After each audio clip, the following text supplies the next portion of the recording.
Jangan lupa subscribe channel YouTube GBI Marina Plaza.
Shalom, apa kabar jemaat GBI Marina Plaza dan KRG Paniki?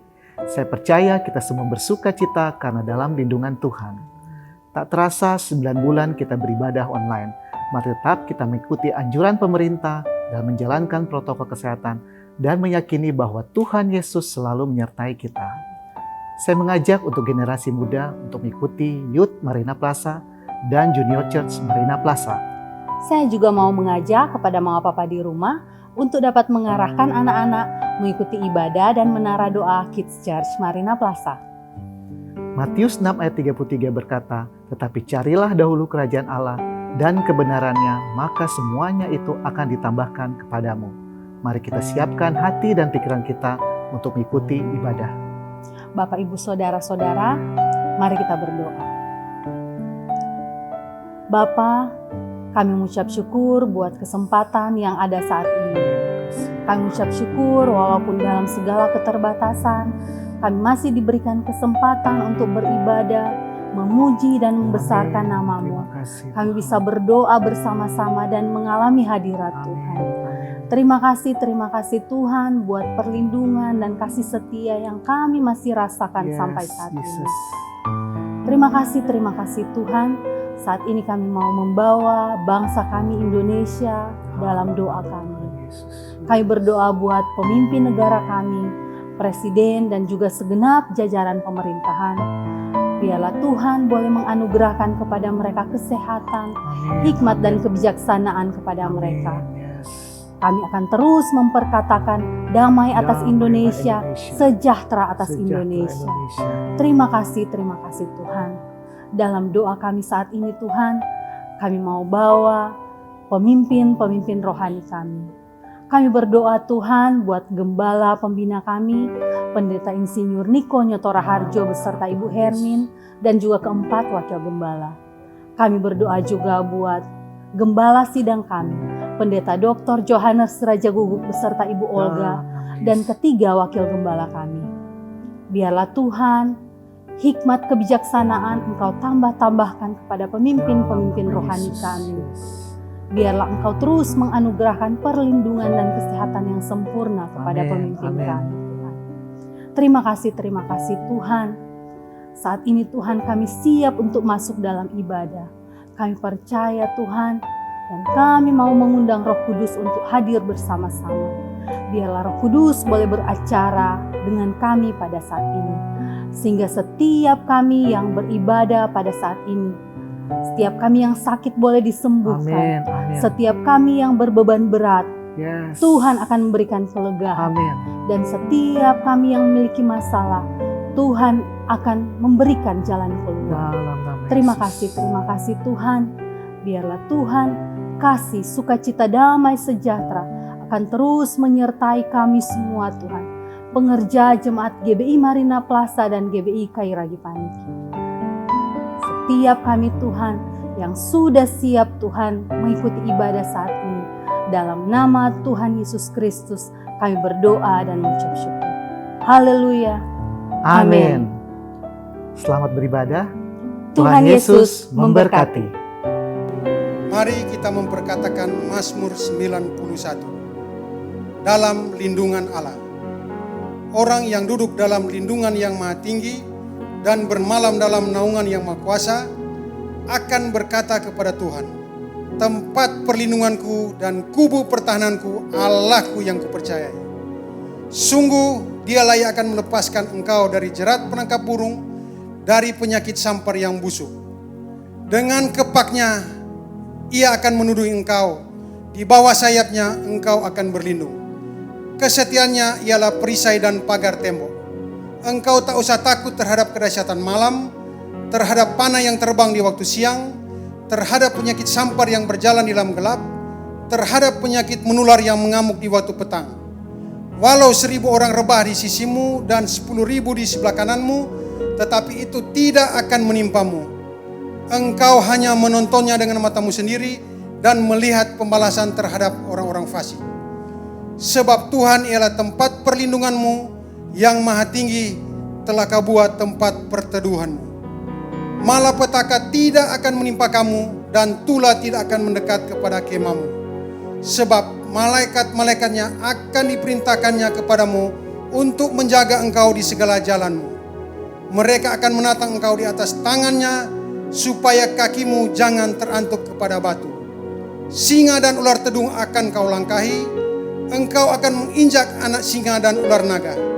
Sungguh hatinya melekat kepadaku, maka aku akan meluputkannya, aku akan membentenginya, sebab ia mengenal namaku.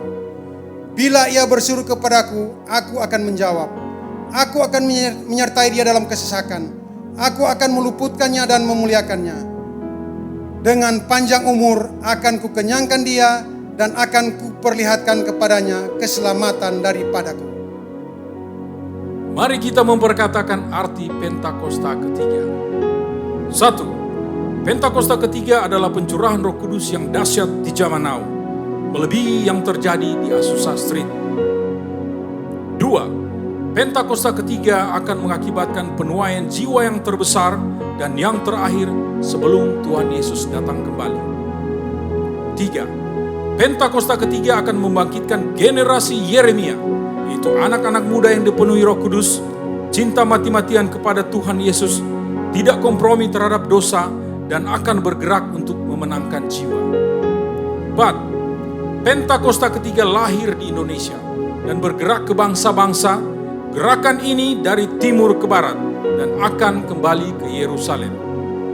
5. Pentakosta ketiga akan memberikan kuasa untuk menyelesaikan amanat agung, dan setelah itu Tuhan Yesus datang kembali. Haleluya! Shalom, apa kabar saudara? Kita percaya kita selalu di dalam keadaan yang luar biasa. Pada VOP kali ini, kita akan membahas mengenai kekudusan seksualitas atau sexual purity. Sebagai generasi Yeremia, setiap kita wajib menjaga kekudusan, khususnya kekudusan seksualitas. Namun sebuah riset yang diterbitkan lembaga independen pada tahun 2019 menyebutkan 33% remaja sudah melakukan hubungan seks di luar nikah. Hal ini bisa diakibatkan karena kurangnya pemahaman anak-anak muda akan prinsip-prinsip seksualitas yang benar. Maka dari itu, kita sebagai anak muda harus mengerti tentang hubungan seksualitas yang benar menurut Alkitab. Kita percaya Tuhan menciptakan hubungan seksual itu sakral dan kudus di hadapan Tuhan. Sehingga hubungan seksual hanya boleh dinikmati di dalam komitmen pernikahan. Hal ini dikarenakan hubungan seksual adalah anugerah Allah yang indah untuk dinikmati oleh sepasang suami dan istri yang sah dan sudah diberkati di dalam komitmen pernikahan. Firman Allah juga menekankan bahwa hubungan seksual bukanlah berasal dan akibat dari dosa, melainkan hubungan seksual diberikan di dalam pernikahan untuk menghindari percabulan. Prinsip yang lain adalah hubungan seksual harus dipersembahkan untuk kemuliaan Allah.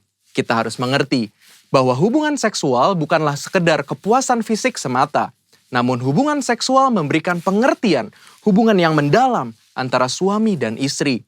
Karena hubungan suami dan istri adalah gambaran hubungan Kristus dengan jemaatnya. Setelah mengerti prinsip kekudusan seksualitas yang benar, selanjutnya penting bagi kita anak-anak muda untuk memulai dan menjalani hubungan pranikah atau berpacaran secara bertanggung jawab di hadapan Tuhan. Ada beberapa perbedaan yang paling mendasar dari hubungan pranikah atau pacaran secara duniawi dan hubungan yang bertanggung jawab di hadapan Tuhan. Perbedaan pertama adalah pacaran duniawi hanya bertujuan mencari pengalaman dan kenikmatan dalam percintaan saja. Namun pacaran yang bertanggung jawab kepada Tuhan melihat hubungan pacaran sebagai persiapan untuk menuju ke arah pernikahan. Perbedaan kedua adalah pacaran menurut dunia hanya mengutamakan keintiman dan kepuasan fisik. Tetapi pacaran yang benar harus mengutamakan keintiman rohani dan emosi. Perbedaan ketiga adalah dalam hal komitmen, hubungan pacaran secara dunia hanya berorientasi kepada masa kini, sehingga mudah terjadi perpisahan ketika timbul konflik. Namun hubungan pranikah yang bertanggung jawab kepada Tuhan harus berorientasi kepada masa depan.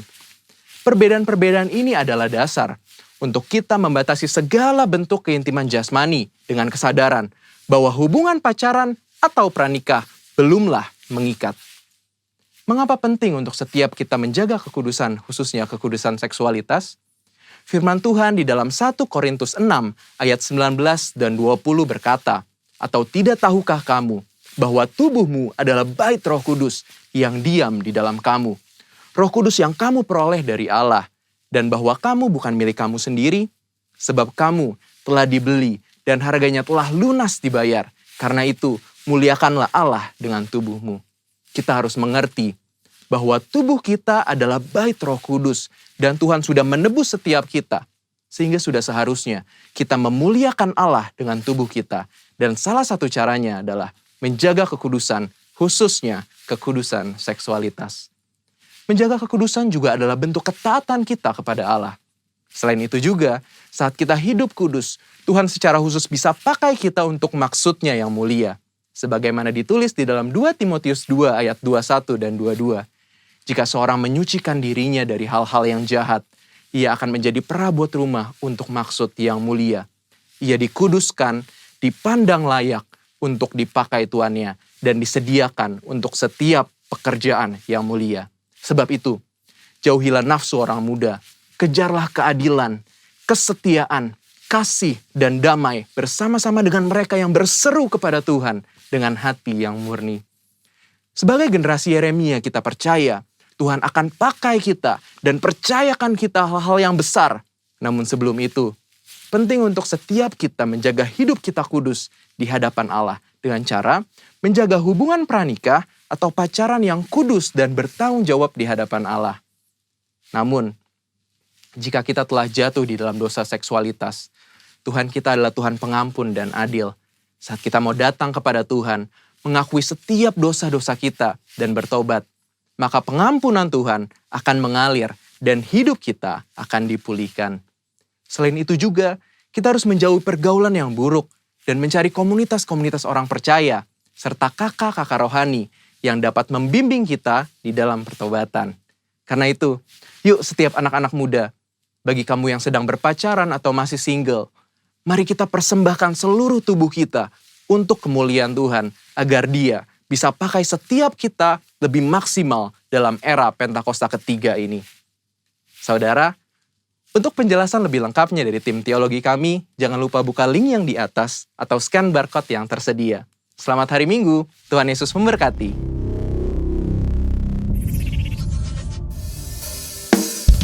Haleluya! Mari masuk ke dalam hadirat Tuhan dengan hati yang bersyukur, ke dalam pelatarannya dengan puji-pujian. Haleluya! Hey.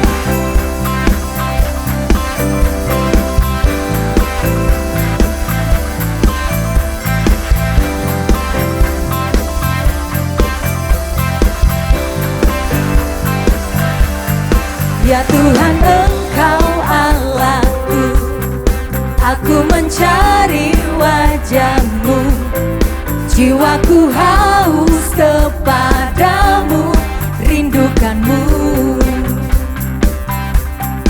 Ku pandang tempat kudus-Mu sambil melihat kemuliaan-Mu, sebab kasih setia-Mu lebih baik dari hidup. Ku memuji Tuhan seumur hidupku dan mengangkat tanganku demi nama-Mu. Sungguh Kau telah menjadi penolongku, di bawah naungan sayap-Mu jiwaku melekat kepadamu. Yang bersuka cita, mari masuk ke hadirat Tuhan dengan sorak-sorai, sorakan haleluya. Mari katakan dari awal, ya Tuhan, Engkau Allahku, aku mencari wajah-Mu. Jiwaku haus kepadamu, rindukan-Mu.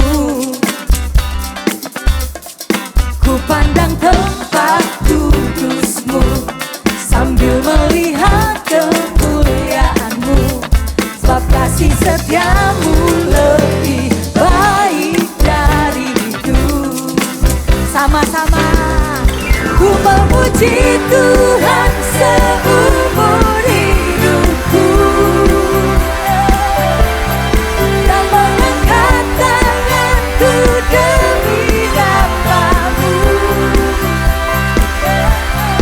Sungguh Kau telah menjadi penolongku, di bawah naungan sayap-Mu jiwaku melekat kepadamu.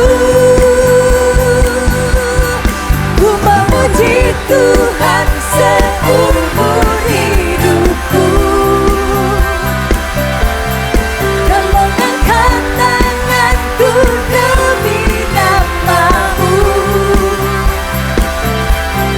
Sungguh Kau telah menjadi penolongku, di bawah naungan sayap-Mu jiwaku melekat kepadamu. Mari sambil tepuk tangan katakan, ku memuji Tuhan seumur hidupku dan mengangkat tanganku demi nama-Mu. Sungguh Kau telah menjadi penolongku, di bawah naungan sayap-Mu jiwaku melekat kepadamu. Ku memuji Tuhan, seumur hidupku dan mengangkat tanganku demi nama-Mu. Sungguh Kau telah menjadi penolongku, di bawah naungan sayap-Mu jiwaku melekat kepadamu. Jiwaku melekat kepadamu. Jiwaku melekat kepadamu.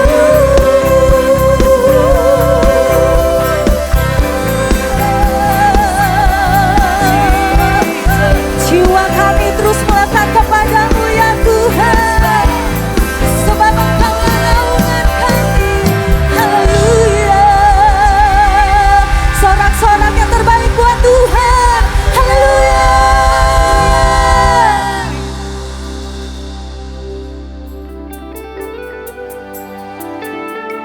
Datang Roh Kudus di tengah-tengah kami.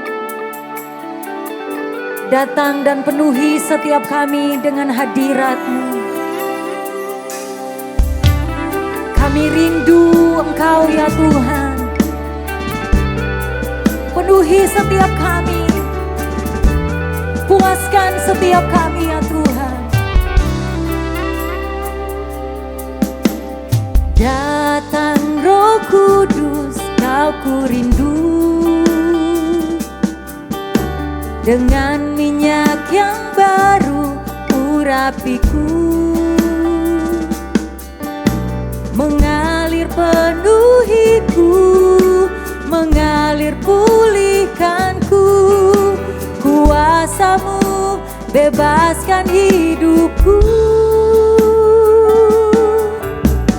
Datang Roh Kudus, Kau ku rindu,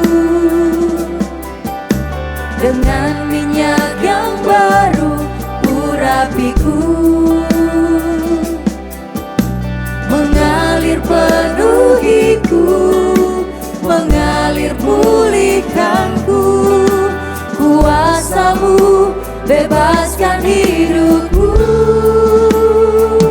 Satu yang ku rindu, bersekutu denganmu, bawaku lebih lagi tinggal di dalam-Mu, nikmati hadirat-Mu, jamahlah seluruh hidupku. Urapan-Mu mengubah hidupku.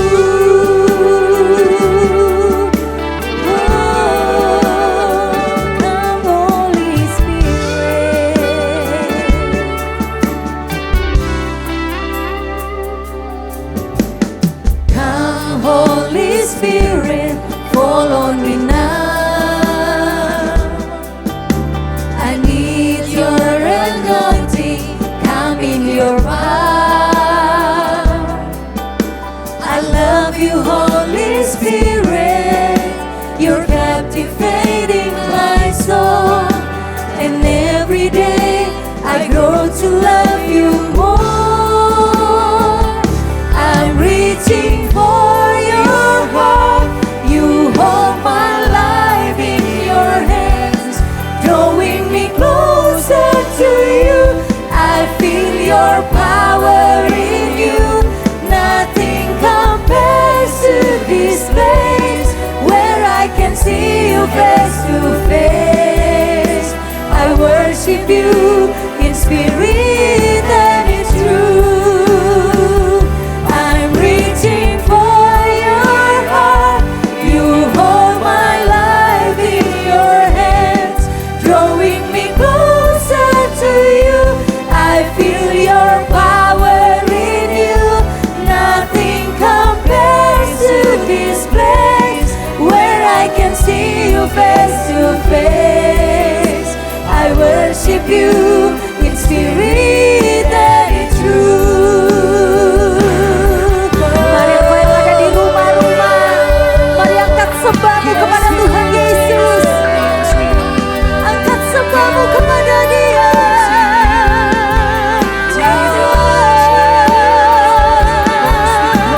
Kami rindu akan Roh Kudus-Mu, kami rindu akan kuasa-Mu dicurahkan.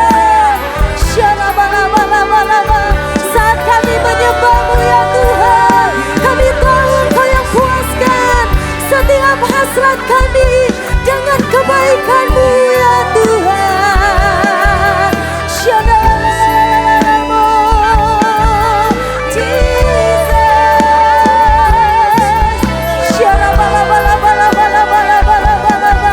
Terus penuhi kami ya Tuhan, terus penuhi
worship you in spirit and in truth. I'm reaching for your heart. You hold my life in your hands, drawing me closer to you. I feel your power in you. Nothing compares to this place where I can see you face to face. I worship you in spirit and in truth. I worship you in spirit and in truth. I worship you in spirit and in truth.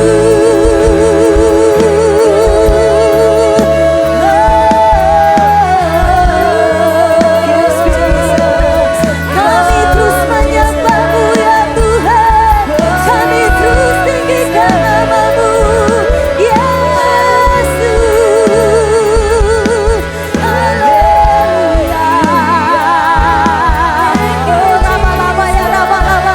Mari sembah Dia dalam roh. Syaka lama-lama ya Rabu.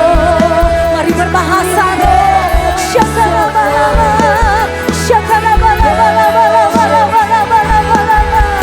Syaka lama-lama. Kami tahu saat kami menyembah-Mu ya Tuhan, saat kami masuk dalam tempat kudus-Mu ya Tuhan, kuasa-Mu yang tak terbatas Engkau curahkan di tengah-tengah kami.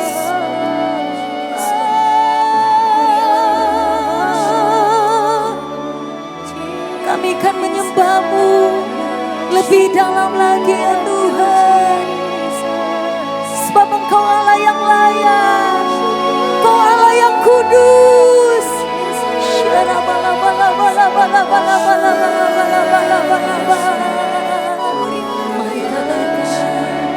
You are holy, holy. Are you Lord God Almighty? Worthy is the Lamb.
Shalom Bapak Ibu Saudara yang dikasihi Tuhan.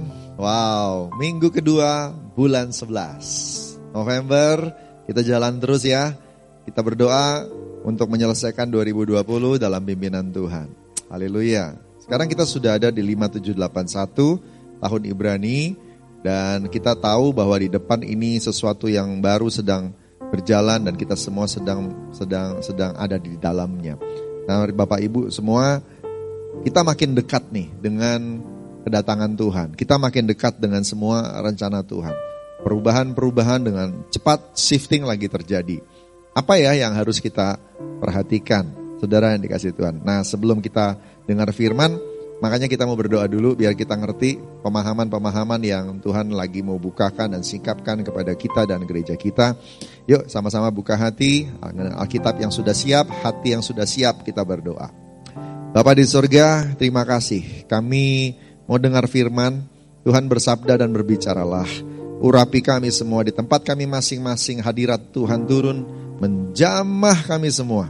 Biar kami semua boleh siap dan mengerti apa yang Tuhan inginkan.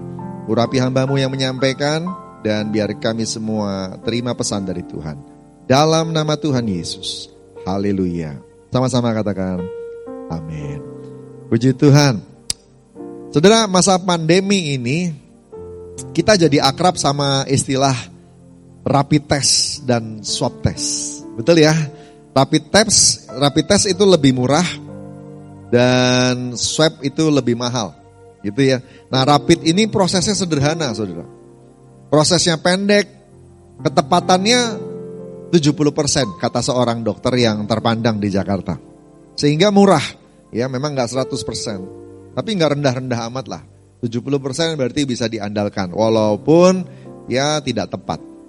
Nah, sementara yang namanya swab test itu prosesnya panjang. Habis diambil darahnya, masuk ke lab, diproses lagi berapa hari. Paling cepat kalau nggak salah 1 hari atau 3 hari. Teliti banget, jadi mahal. Ya, jadi mahal. Ketepatannya nggak main-main, 96%. Makanya mahal, saudara. Makanya mahal. Nah, makanya kalau di dalam dunia kedokteran atau di masalah penanganan COVID, saudara, swab test posisinya lebih tinggi daripada rapid test. Betul? Ya, saudara kasih Tuhan. Kualitas menentukan nilai. Nilai menentukan posisi.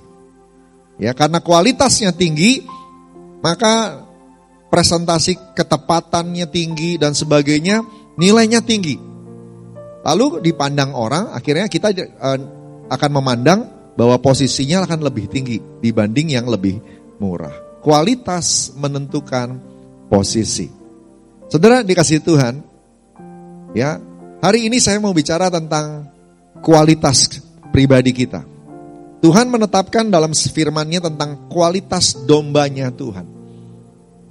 Hari-hari ini Tuhan mau Anda dan saya memperhatikan kualitas. Tidak main-main kalau Tuhan izinkan sampai begini seriusnya. COVID-19 tidak pergi-pergi dari Indonesia atau tidak pergi-pergi dari bumi ini sampai hari ini. Kita berdoa sih supaya dalam waktu ke depan ini akan terjadi terobosan. Tapi kalau sampai segini lama, 9 bulan lebih ya kita mengalaminya, berarti Tuhan izinkan ada sesuatu ini. Dan salah satu yang saya percaya adalah Dia lagi mau pakai COVID-19 ini untuk membentuk kita. Supaya kita punya kualitas yang Dia inginkan. Dan salah satu kualitas yang ingin kita bicarakan ataupun dengar hari ini bicara tentang kualitas dombanya Tuhan. Haleluya. Satu kali Yesus sedang bernubuat tentang akhir zaman. Dia ngajarin murid-muridnya tentang tanda-tanda akhir zaman. Silahkan nanti Bapak Ibu Saudara periksa semua di Matius 24 dan Matius 25 ya. 2 pasal itu syarat sekali dengan pesan-pesan akhir zaman.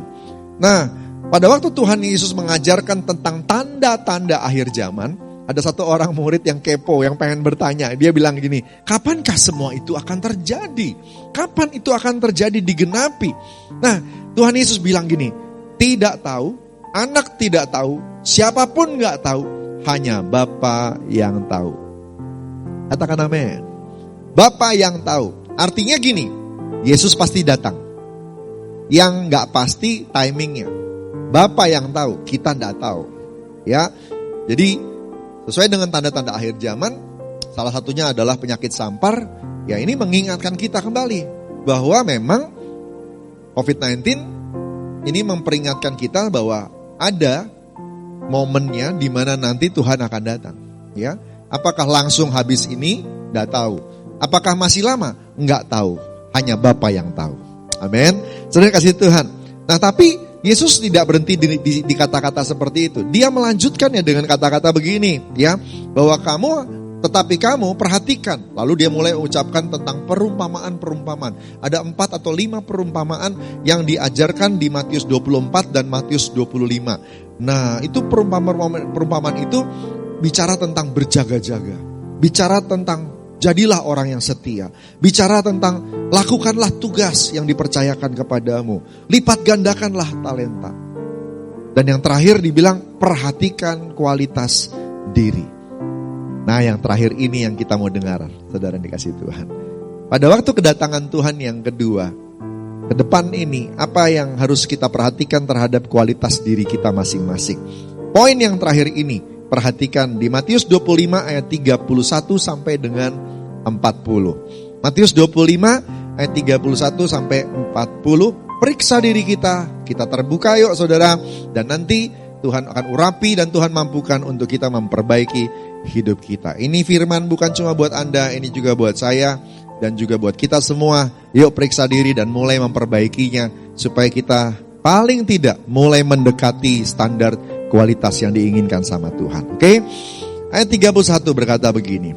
Apabila anak manusia datang dalam kemuliaannya dan semua malaikat bersama-sama dengan dia, maka ia akan bersemayam di atas tahta kemuliaannya. Lalu semua bangsa akan dikumpulkan di hadapannya dan ia akan memisahkan mereka seorang daripada seorang. Sama seperti gembala memisahkan domba dari kambing. Dan ia akan menempatkan domba-domba di sebelah kanannya dan kambing-kambing di sebelah kirinya. Dan raja itu akan berkata kepada mereka yang di sebelah kanannya, mari, hai kamu yang diberkati oleh Bapakku, terimalah kerajaan yang telah disediakan bagimu sejak dunia dijadikan. Sebab ketika aku lapar, kamu memberi aku makan. Ketika aku haus, kamu memberi aku minum. Ketika aku seorang asing, kamu memberi aku tumpangan. Ketika aku telanjang, kamu memberi aku pakaian. Ketika aku sakit, kamu melawat aku. Ketika aku dalam penjara, kamu mengunjungi aku. Maka orang-orang benar itu akan menjawab dia, katanya, Tuhan, bila manakah kami melihat engkau lapar dan kami memberi engkau makan, atau haus dan kami memberi engkau minum? Bila manakah kami melihat engkau sebagai orang asing dan kami memberi engkau tumpangan, atau telanjang dan kami memberi engkau pakaian? Bila manakah kami melihat engkau sakit atau dalam penjara dan kami mengunjungi engkau? Dan raja itu akan menjawab mereka, aku berkata kepadamu, sesungguhnya segala sesuatu yang kamu lakukan untuk salah seorang dari saudaraku yang paling hina ini, kamu telah melakukannya untuk aku. Wow, ya. Dan demikian juga sebaliknya kepada yang kelompok kambing, saudara ya. Tadi untuk kelompok domba. Nah, saya nggak baca bagian yang itu, saya mau baca bagian paling akhirnya, ayat 46-nya. Dan mereka ini, yang kambing-kambing tadi ya saudara ya, dibilang akan masuk ke tempat siksaan yang kekal. Tetapi orang benar ke dalam hidup yang kekal. Jadi ada dua kualitas, yang seperti domba dan yang seperti kambing. Saudara yang dikasih Tuhan, dan satu siksaan yang kekal, satu hidup yang kekal. Berapa banyak di tempat ini yang mau dapat hidup yang kekal, sorga, seperti yang direncanakan oleh Tuhan, yang dijanjikan oleh Tuhan? Saya juga mau. Amin saudara. Saudara yang dikasih Tuhan, pertanyaan hari ini, apakah engkau kualitas domba atau kualitas kambing? Kristen domba atau Kristen kambing? Doa saya, kita semua Kristen dengan kualitas domba. Amin saudara. Saudara kasih Tuhan, kata kunci untuk perumpamaan ini ada di ayat 40. Dan raja itu akan menjawab mereka, aku berkata kepadamu, sesungguhnya segala sesuatu yang kamu lakukan untuk salah seorang dari saudaraku yang paling hina ini, kamu telah melakukannya untuk aku. kasih kepada Tuhan perlu diwujudkan. Nah, Tuhan sih sanggup lihat hati. Masalahnya tuh gini, Tuhan udah tahu, ini takarannya nih belum penuh nih. Oh, ini nih kualitasnya ya baru 50% lah. Tuhan bisa lihat, gitu ya. Tuhan bisa lihat, oh ini kualitasnya nih bagus punya nih, bisa lah, B lah nih. Ya, atau 70-80% lah begitu. Tuhan bisa lihat, ini udah 100% nih, udah bagus banget. Tuhan bisa lihat. Yang masalah kenapa kasih itu harus diwujudkan? Supaya kita sendiri bisa lihat. Kita tuh gak sanggup lihat hati. Ya, dan itu sebabnya mesti keluar. Nah, wujud kasih kita kepada Tuhan adalah kasih kita kepada sesama. Saudara dikasih Tuhan, kalau benar engkau punya kualitas yang mencintai Tuhan, maka engkau harus dibentuk supaya bisa juga mengasihi sesama. Khususnya mereka yang lebih lemah atau yang dipandang tidak layak. Tolong mereka. Bukan cuma karena mereka pantas ditolong, bukan. Banyak orang-orang yang perlu ditolong, bahkan mereka tuh termasuk dalam kategori yang gak pantas ditolong juga. Gak tahu bilang terima kasih lah, gak ingat-ingat kalau pernah ditolong lah, dan sebagainya. Banyak yang kayak begitu. Tapi bukan berarti kita kemudian berhenti menolong atau berhenti menjamah. Nggak, Tuhan bilang lakukan terus. Karena itu bukan karena mereka layak atau mereka gak layak. Engkau menolong mereka karena itu kualitasmu. Halo. Amin, saudara. Karena memang engkaulah itu. Engkaulah anak-anak Tuhan. Yang memang akan jadi pewaris kerajaan Allah. Yang memang gak bisa kalau gak nolong. Kualitasmu sudah sampai di sana. Saudara dikasih Tuhan. Mau gak dibentuk sama Tuhan hari-hari ini terus. Supaya kita semua bisa mencapai kualitas domba yang kata ayat Alkitab tadi kita miliki. Saudara dikasih Tuhan. Puji Tuhan. Haleluya. Hidupku dalam tangan-Mu, oh Yesus. Setiap langkah Kau tetapkan bagiku. Walau kadang ku tak dapat mengerti jalan-Mu, tetap ku percayakan hidupku. Sebab aku ini hamba-Mu, oh Yesus. Jadilah padaku seturut firman-Mu. Engkau Tuhan yang selalu menggenapi janji-Mu. Rancangan-Mu terbaik bagiku. Yesus, ku percaya. Yesus, sungguh ku percaya. Ya Tuhan, rencana-Mu yang ajaib terjadi di dalamku. Yesus, sungguh ku percaya. Yesus Tuhan, Yesus, ku percaya. Kami percaya. Sungguh ku percaya. Rencana-Mu yang ajaib terjadi di dalamku. Yesus, sungguh ku percaya. Biar Tuhan jamah kita dan mengubah kita jadi seperti yang Dia mau. Amin, saudara. Saudara yang dikasih Tuhan, saya renungkan dan evaluasi diri saya sendiri waktu membaca firman Tuhan ini. Saya juga belum sempurna melakukan apa yang Tuhan perintahkan. Saya pengen berubah lebih lagi. Supaya gak ada alasan untuk mendakwa dan tidak bisa membuat saya berada di posisi kambing.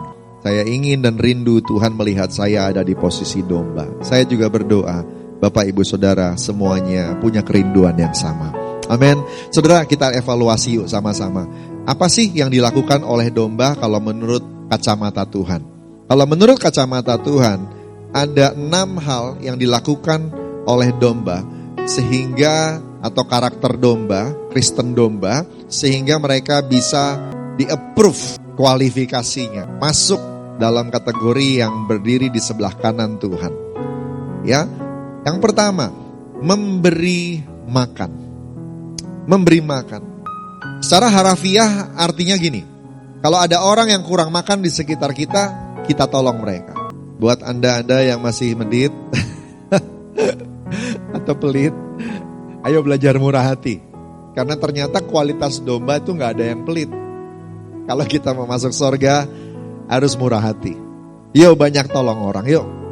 Banyak tolong orang dengan makanan. Dengan pandemi ini banyak sekali yang saudara dikasih Tuhan, yang berkekurangan, kena PHK, aduh susah dan sebagainya. Cari cara untuk memberkati mereka. Jangan diem aja. Come on, gereja Tuhan lakukan sesuatu. Saudara, berapa waktu kemarin saya terima sebuah data sejarah. Data sejarah itu menjelaskan tentang apa yang terjadi di masa-masa pandemi di tahun 1920 dan 1820. Jadi apa yang terjadi hari ini pernah terjadi 1 abad dan 2 abad sebelumnya, yaitu tahun 1920 dan 1820. Saudara tahu apa yang dilakukan gereja orang-orang Kristen pada zaman itu? Mereka melakukan sukarelawan, menjadi sukarelawan saudara, untuk membangun tenda-tenda penampungan orang-orang sakit. Pemerintah gak sanggup tampung orang-orang yang kena virus, lalu mereka turun tangan melayani, mereka turun tangan untuk merawat dan sebagainya. Dan lewat tindakan itu, saudara kasih Tuhan, penuaian jiwa besar-besaran terjadi. Pandemi juga pernah terjadi ketika kota Roma itu tahun abad-abad awal, gereja mula-mula, saudara dikasih Tuhan. Dan kardinal atau pemimpin gereja pada zaman itu, mereka juga saudara turun tangan untuk melayani warga kota. Sehingga akhirnya waktu mereka turun tangan menolong orang-orang itu, justru nama Tuhan dimuliakan. Justru nama Tuhan dimuliakan. Kita gak usah ngomongin hal-hal besar, saudara kasih Tuhan. Buka mata, buka telinga. Ada tetangga kiri kanan, ada saudara kiri kanan, saudara kasih Tuhan. Turun tangan, bantu mereka semua. Amin, saudara yang kasih Tuhan. Tolong mereka semua. Apa yang bisa ditolong? Ini arti harafiahnya, ya. Tapi ada arti metafora di sana, arti perlambang yang ada di sana. Ada banyak orang lapar rohani di luar sana, di sekitar kita. Mereka kebingungan dengan keadaan yang tidak menentu, keadaan yang tidak pasti, keadaan yang tidak baik hari-hari ini. Mereka bingung dan jawabannya sebenarnya ada di dekat mereka. Yaitu di dalam Anda, di dalam saudara, Di antara kita, di sekitar kita, sudah mereka kebingungan untuk mencari jawaban. Padahal Anda sudah tahu jawabannya. Jawabannya itu Tuhan. Firman itu perlu disampaikan. Teladan itu akan menjadi makanan rohani buat sesama yang butuh Tuhan.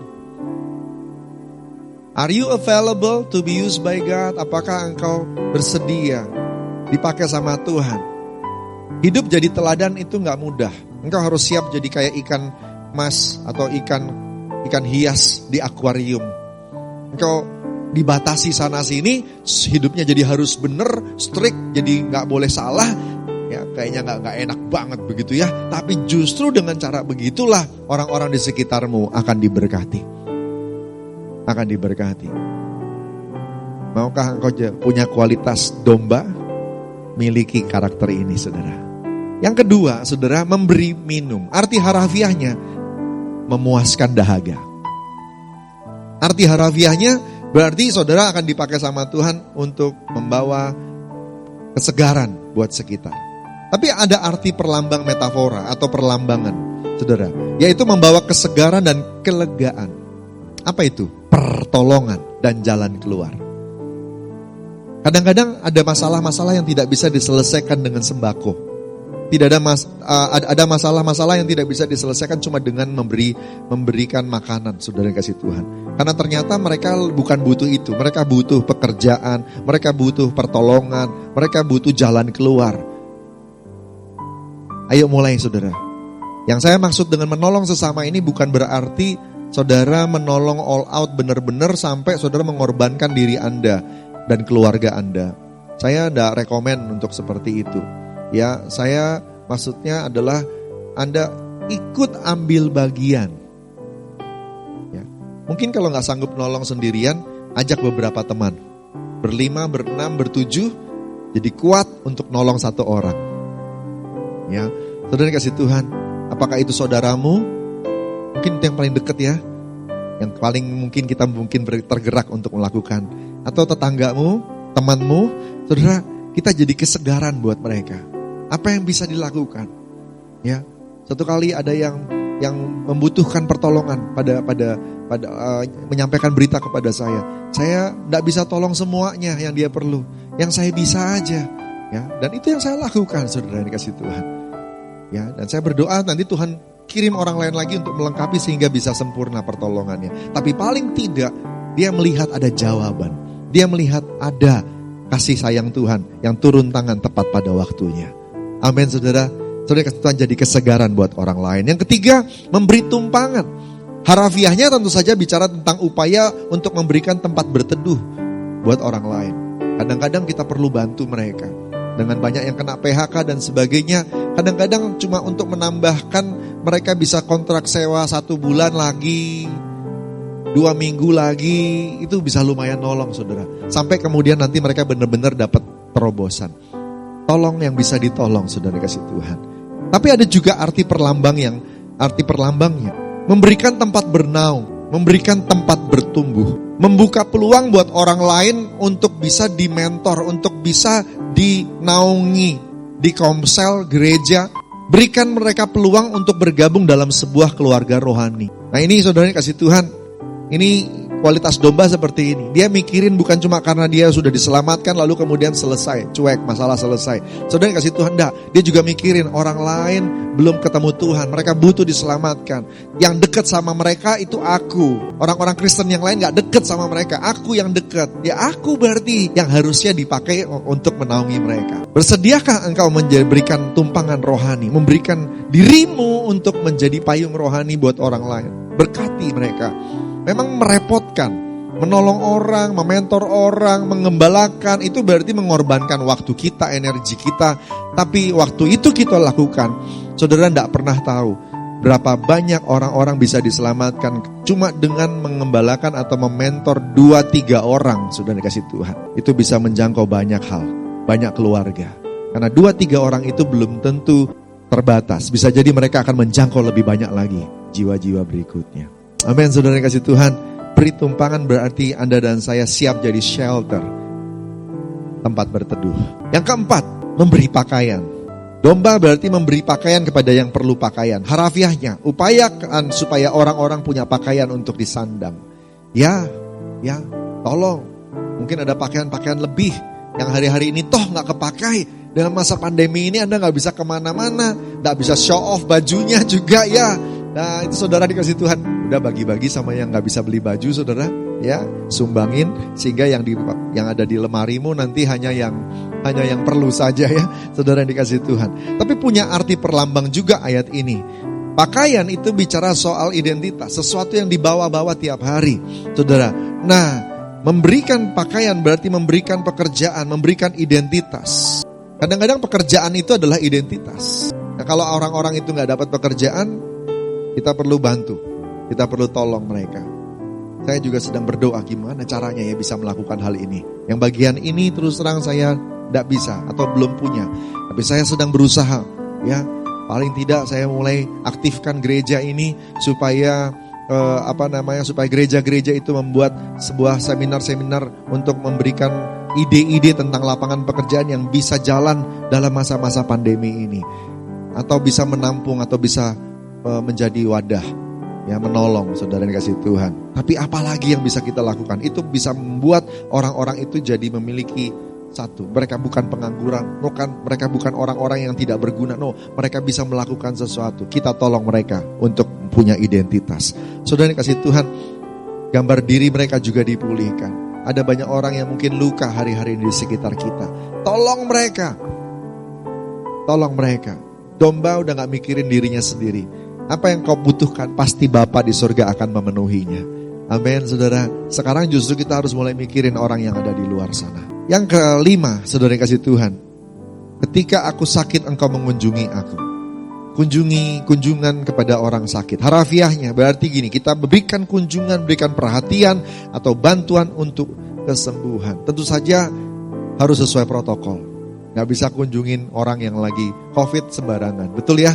Saudara yang kasih Tuhan, ada hal-hal yang bisa kita lakukan. Mungkin kunjungan fisik tak bisa, tapi video call, why not? Ya, kita bisa lakukan.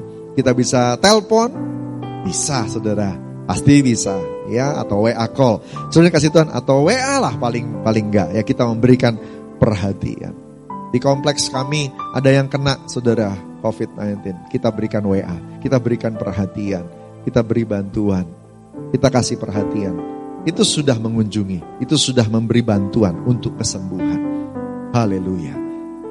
Tapi metaforanya, perlambangnya adalah juga memberikan perhatian kepada mereka yang sakit rohani. Kalau dulu masih ada HMC, masih ada RTS, ya, sekarang gak ada panitianya, susah. Hei, bagaimana kalau sekarang Andalah yang jadi semuanya? Kalau dulu kan ada panitianya ya, ada yang jadi fasilitatornya, ada yang jadi pembicaranya, ada yang jadi pendoanya. Gimana kalau semuanya itu Anda? Dan yang dilayani gak usah banyak-banyak, satu orang saja. Cari orang yang bermasalah di sini. Lalu kemudian Anda yang dipakai sama Tuhan untuk mendoakannya, untuk kemudian memulihkannya, mengkonselingnya, sampai dia KKR, dia sembuh juga, saudara kasih Tuhan. Pelayanan hari-hari ini tidak didominasi hanya oleh pendeta-pendeta. Tuhan mau pakai semua orang.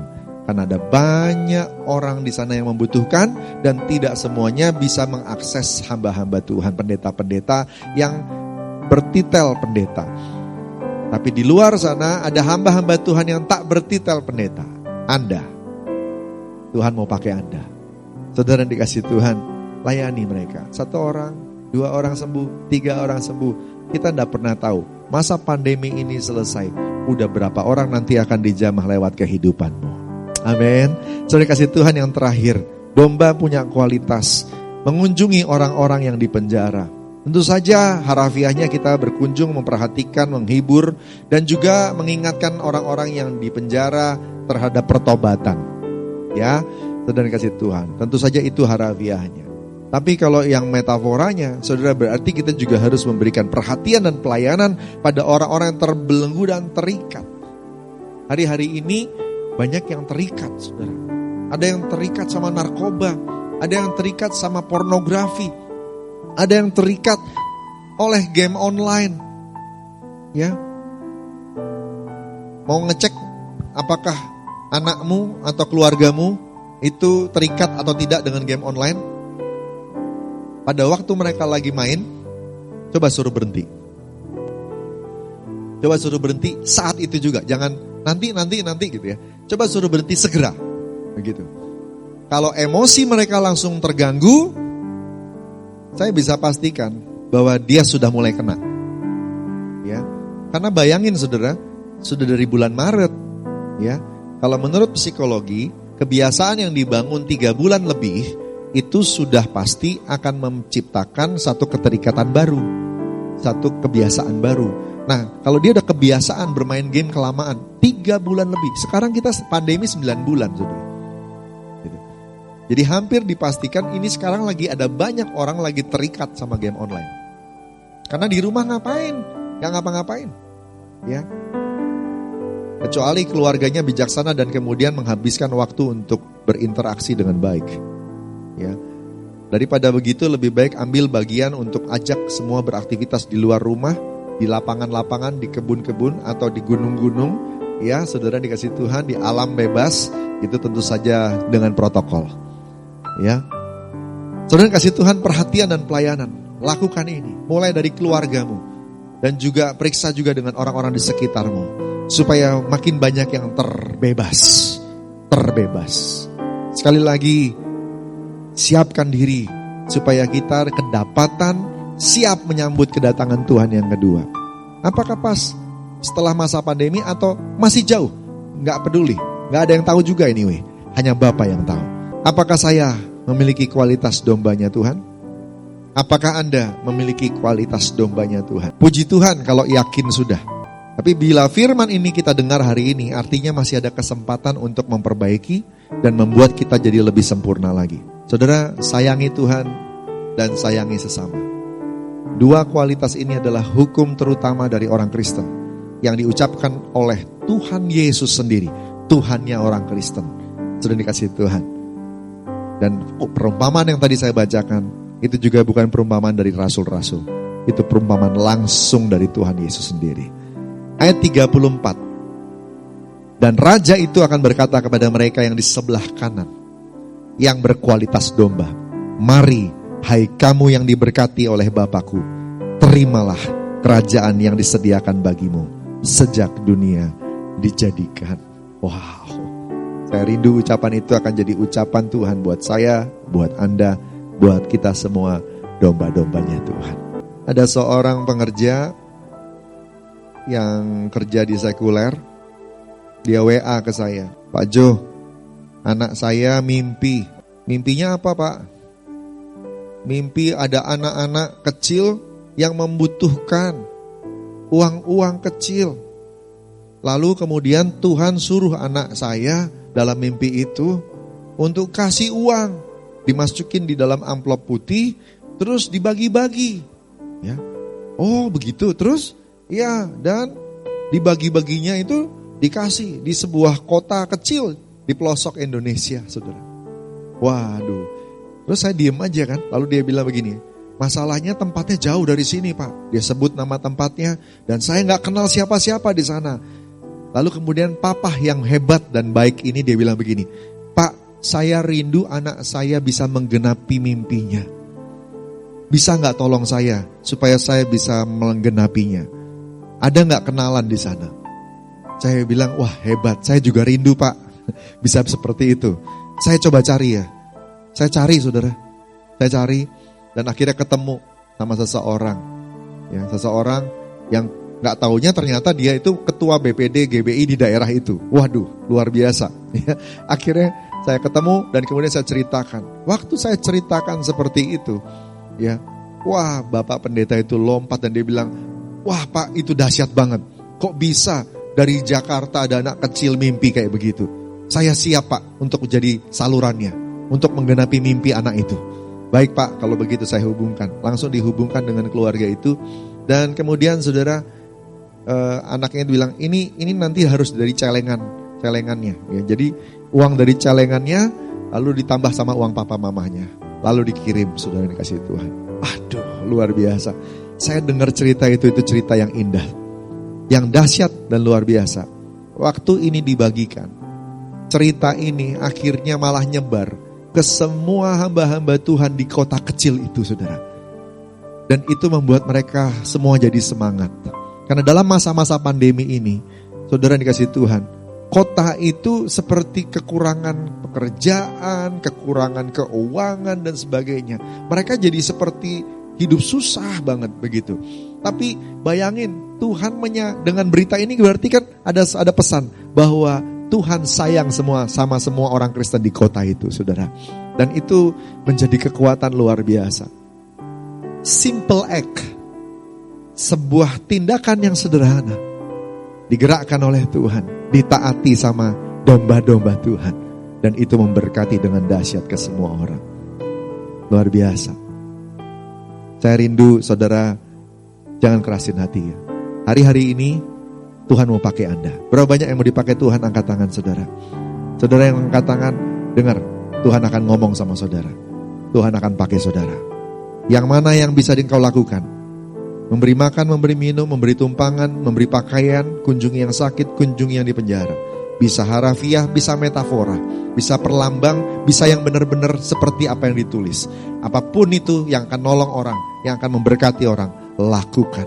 Waktu itu kita lakukan, Tuhan memberkati. Dan engkau akan dijumpai sama Tuhan dengan kualitas yang luar biasa. Amin saudara, yuk angkat tangan kita sekali lagi. Tuhan, ini tugas kami, beri keberanian bagi kami. Taruhlah roh yang rela melayani dan menyenangkan hati Tuhan, itu yang kuingin. Tuhan, ini tugas kami, beri keberanian bagi kami. Taruhlah roh yang rela, roh yang rela melayani dan menyenangkan hati Tuhan, itu yang kuingini. Dan menyenangkan hati Tuhan, dan menyenangkan hati Tuhan, itu yang kuingini. Dan menyenangkan hati Tuhan, itu yang kuingini. Tuhan berkati anak-anak-Mu semuanya.